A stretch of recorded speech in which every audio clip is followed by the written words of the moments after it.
This is Napoleon's Last Gamble from the Operational Studies Group. It's part of the the Library of Napoleonic Battles. Now we are looking at the version with all the map extensions. So instead of just getting the two base maps for the game, you've actually got an extension over here up to Brussels, an extension over there to Hull, and there's an extension way down there to the Sambre River. Now, if you look at a footprint for this, you're talking, this is big. Oops, let's try to get back a little bit. You're talking about 7.5 feet, yeah, by 4.5 feet. It's actually slightly too big for my table. I've had to extend the playing surface slightly over to the far side there to get all the maps in play. As you say, you don't have to use all these extensions. If you want to just play the basic game, you can buy it with just the two mapper, but this gives you a lot more leeway to actually play this campaign. Now, this is by far the biggest of all the games in the series in terms of the map size, not in terms of counters. It's quite an easy game to set up. If you're starting the Waterloo campaign, which I'm doing here, you've basically only got can't be more than about 50 units to set up to get yourself going. Now I'm going to be using the cards this time. I've never really used the cards. I've never been totally happy with them, but I did have a go with another game a few weeks back, and I quite liked. Not that I didn't say I quite liked them. I thought they were interesting. So they added just a little element of randomness to the game. So I'm going to give them a full go with this. Now this game series has been going for a long time. There's probably about, I think, 19 or so volumes in the series. Component wise, the maps are nice. They convey all the information that you need quite clearly. The only thing I would say, it's sometimes difficult to read the hex numbers with my poor eyes, but I've got my trusty magnifying glass to handle that. The rule set itself, I'm using the latest version 7.36. It is not a complicated game. 22 pages of standard rules, and you'll probably find you'll be playing with about 5-6 pages of scenario specific rules. Maybe often less than that. It's not, as I say, by no means a complicated game. It's as far as I know, it's freely available to buy. I don't know about this particular module, but you can certainly buy the latest modules. They're not hard to come by, the latest ones. The older ones are very difficult to get hold of, and they're very expensive. Now, one thing I will say is that component-wise, I've never been too impressed with this series of games. Putting the maps aside for the minute, you've got various play aids that help you set things up. There's this one here which gives you all the different campaign and scenario starts, and then it tells you what unit set up. It's all in black and white, and it does the job, but it could be better. I'd prefer some coloured setup charts and things like that. You've also got this thing here, which is turn record chats. These are pretty bland, black and white again, but they've got the relevant information, but it's often very difficult, particularly with the older ones, to work out exactly which units are coming on. Now they seem to have got around this by listing every unit, whereas the old ones would often say, you know, Girard 4th, and then you'd have to work out yourself which element of the corps actually that consisted of. You'd have to cross-check on that to that, and I often found that a very frustrating exercise at times. Now I'm going to play with the cards this time. I don't usually do that. The cards, they just add an element of randomness into the game. So this is going to be probably the first time I'm going to play a serious game with the cards. Another thing, the sequence of play that comes with the game isn't very good either, so I've ended up printing off these cards from Board Game Geek, which sort of go through each segment and tell you what's going on. These aren't perfect either. There's a couple of little oddities that I've had to make a note and add to them, but they're alright. You've got your weather. Yet again, your weather's just a chart, a black and white chart, but these you can print off Board Game Geek. Sorry, I've not got them in the right place. And they sum up the effects of the various weather types on the actual combat and movement.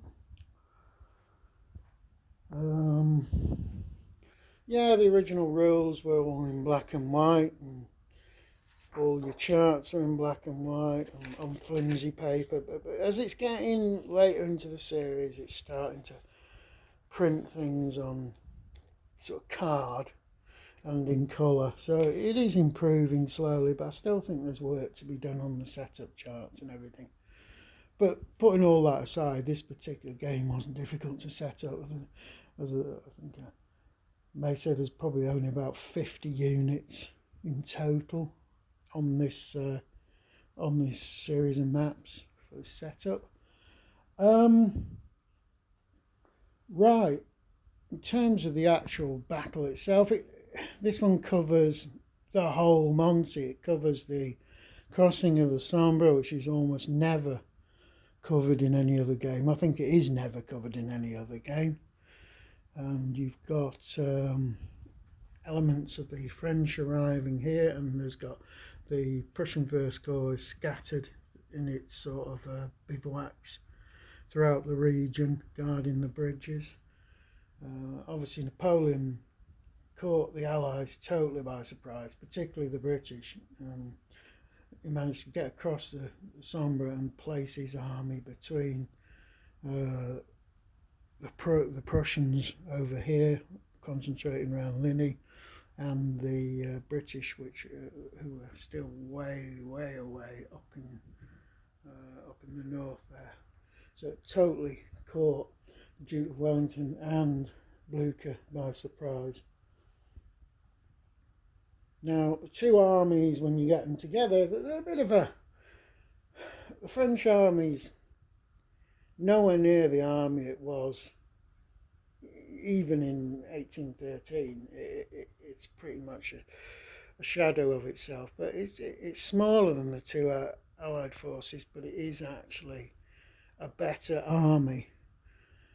Now, the Prussians are decent forces, lots of artillery, not a particularly brilliant command structure with the four corps. The corps are too heavy, they're too big and difficult to command. Whereas the British army is really not just a British army, it's an Anglo-Dutch-Belgian army, and there are even other elements, German elements like Hanoverians and things involved. So its main problem is it's too fragmented. It's got loads of little poor formations and a hard core of British decent units. Now the HAL extension gives you the option of using the units that were historically left at HAL to protect the Allied left flank from a French move, I assume towards Antwerp. Now, they never really played a part in the actual battle, so you've got the option of bringing those units into the battle as well.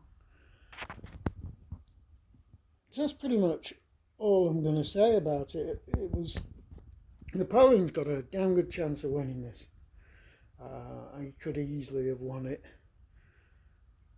There's a combination. I think all that really heavy rain on the evening before Waterloo was a big problem. You've got the fact Napoleon was not particularly well at the time either.